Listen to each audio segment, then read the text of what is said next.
guys. Kumusta kayo dyan? Yan, nakalabas na ako galing sa ospital at dito na sa bahay nagpapahinga guys. At maraming salamat po sa nagsuporta sa aking channel kahit hindi ako nakapunta.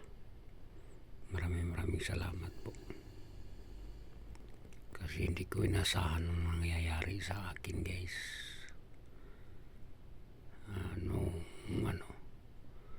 November 21, ako po ay na operahan sa aking puso.